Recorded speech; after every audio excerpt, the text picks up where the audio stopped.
Hello, good afternoon. Beautiful sunny day here in Manchester. Fingers crossed it lasts. What have I been doing well, I've been doing the short and sweet. I thought actually that this was in cotton, but when I come to look at the label, it isn't. It's one of those misleading yarns that feels like cotton and is something else actually. For those of you interested, it's the short and sweet. It's from the book, you know, the Stitch and Bitch, the Happy Hooker book. I don't know, you can have a, oops, dog coming through. If I can turn her around, you can see the back view of her. I've done this pattern so many times I won't say I can do it in my sleep because I can't, that would be bragging, wouldn't it? But you know what I'm saying. I've done it for quite a while. Oh, I've got a dog under the camera now, so you'll have to bear with me. Anything could happen. What am I doing now? Well, all of these things I'm doing actually are for this new project I'm involved with. I still can't tell you too much, but I'll give you a little bit more of a gist. It's some friends of mine, arts and crafty type of people, who are, fingers crossed, hoping to open a shop. You know, an actual physical shop, not an online shop, a physical shop. We've got no idea about the opening date yet because apparently the landlord is still doing up the premises. So again, I can't give you any more information, but this is, I have been asked, would I like to contribute? So of course, yes I would. So I'm bent on making 5 new items for this shop. I didn't want to put any items into it that had previously been offered, you know, through a page and through Etsy. Because, for obvious reasons really, is I'm selling my things on a commission basis.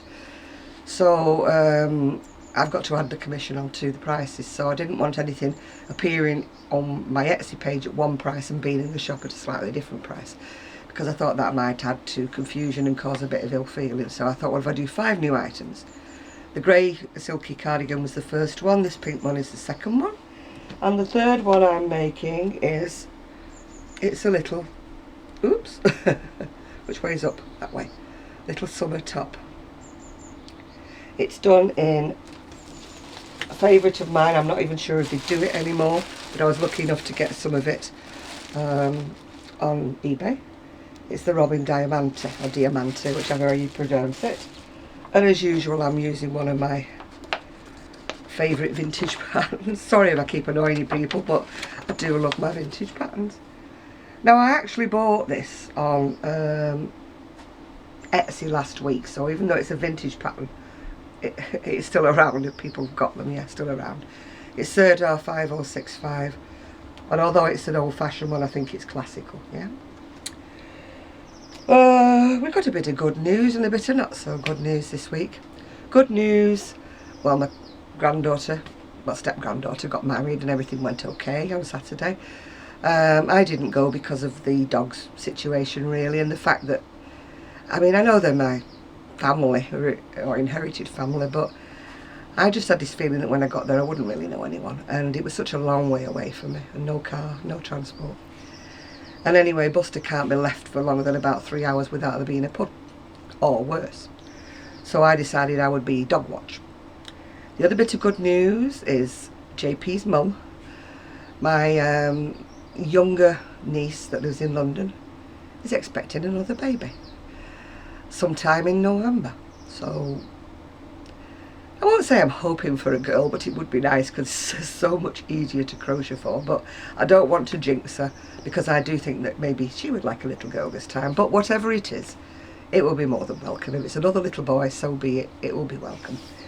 Bad news? Well, it's not bad news, it's just annoying news. As you know, I'm waiting for my scooter, and everything's ready. The scooter's waiting for me. But the Department of Works and Pensions, who's the people who control my pension and my disability money, are dragging their feet. Apparently they combined my disability money with my pension money. Fair enough, one payment, great. But now I want to split it into 2 payments, because the scooter money will be coming out of my disability money, because I'm renting it. I think I told you I'm doing a rental agreement with the mobility. and they're just going to take the money out at source, so I don't have to worry. I don't have any more worries about scooters breaking down, parts needed, new batteries or anything. It's all going to be included in this rental. But they have to split it into two, which they've had a week to do, and so far they haven't managed it. So the scooter people are bated breath, want to deliver, everything's set, but they can't because they haven't got the go-ahead for the money. Understandably, they're not going to let, what, a £2 grand plus scooter come to my house without being assured that they're going to get paid. I don't blame them one bit. So I rang up the Department of Works and Pensions this morning, and they said, well, we can't do anything until we get notification back from the pension, blah, blah, blah. And I said, oh, can't you hurry it up? I said, I'm an ex-employee, you know. I said, can't you put a little star next to me saying priority or something? I mean, they don't know my son's actually here at the minute, but I said, I'm on my own. I said, I can't get to the shops. And she said, oh, no, we can't. Might be another week, might be another 2 before we get it all sorted out. Oh, I'm so depressed. Yesterday I had to go up to the village because I had to collect a prescription, and I had to go and make a payment on my credit card bill. Dog coming through. That's why the shaky camera. And it nearly killed me. I mean, I had my wheelie thing. I've got a 3-wheeler walker thing. I had to keep stopping and everything. And today, in fact, it's about 3 o'clock, and I've only just got dressed because I just felt so rotten. My legs hurt, my back hurt, and everything like that. But I'm not going to whinge and moan. It's not anybody's fault but DWP. I'm blaming them. Right, what else did I do? Deremores, which is unfortunately for you in the US, I don't think it ships out there. Deremores in the UK are doing an offer. They had a 15% off all cotton, and I thought, cotton, just what I need to make a couple more items. Sorry about this, but the dogs keep going backwards and forwards and backwards. It's like a bus stop here. Where was I going now? I thought cotton's great, you know, to do these items for this shop that I'm making things for. So they had 15% off. Plus they had the offer, if you bought a pack of 10, you only paid for 9. Then if you spent £25, it was free postage. So all of these things added up mean a great deal of it means that I can keep my prices within a reason. You know, when you're paying sort of 15% less on the price of your ball of wool, plus the fact you get 1 free ball with every 10. So I thought, right, so the cream's arrived. It's, of course, sorry Juanita, James C. Brett. It's called Cotton On. I don't think it's 100% cotton. It's 50-50, 50 cotton, 50 acrylic. But it still has the properties of cotton, and it still washes extremely well, and it's lovely to work with. And I've also ordered a gorgeous sort of, it's a very, not lilac-y pink, but it's more of a dusty pink, a paler dusty pink. So I've ordered the 2 shades in that, so they will be turned into something, you know, ready for the shop. So I think that's all I've got to say, really. The dogs are still with us.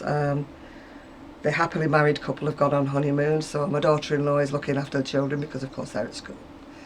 So they've, you know, have to go to school.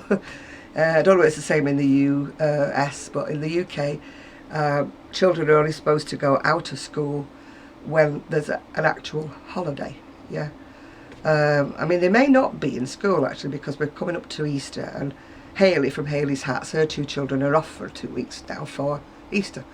But it's a funny thing in the UK. Different areas celebrate different holidays on different days, and we can't get it together at all. But the basis is if you take your children out of school when it's not a holiday, you can get fanged. So people have to take their children on holiday when, of course, it's high season and all the prices for the holidays are top price. Because, of course, the holiday people rub their hands and think, we've got them. They're snookered. They can only go when we want them to go, so we'll yank up all the prices and make it impossible for them, you know. I mean, they're really foolish because a lot of people are starting to do what we call the staycation now, which they're staying at home and going somewhere in Britain. But unfortunately, the way Britain is, I mean, the weather's shocking most of the time. You can't guarantee. We've got some beautiful places to take holidays in, some gorgeous places. If you could guarantee the weather. If the weather was nice, I don't think as many people would actually go abroad, you know, to Europe for the holidays. We tend to go France, Spain, you know, places like that that are not too expensive but guarantee a bit more sunshine than here. But I mean, there are such lovely places here. I'm not knocking the UK at all. All I'm knocking is the weather. But a lot of people are taking a chance and they're doing staycations now.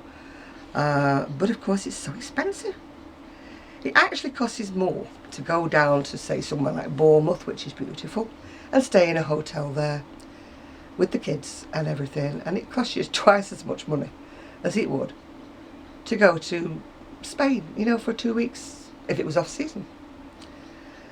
So, you know, but of course me, poverty me, I'm not going anywhere this year. And I shall be even more poverty. I mean, I ordered all this wool before I realised that they're mucking my pension about and I might not get my pension on time. Because the DWP, whenever they have to do a bit of change, it always means they stop everything dead while they sort it all out. So my bank will not be amused if my pension doesn't go in on the right day, because everything's geared up. You know, my direct debits and everything from my... I pay everything, like my utility bills and everything. I pay them monthly. And I went to the bank yesterday and I was already overdrawn, so it's not going to bode well if my pension doesn't go in. It's supposed to go in on the 14th, and if they hold it up... Oh well, I don't care. I'm not going to worry about it. It's only money, isn't it, after all? And on that point, I shall say goodbye.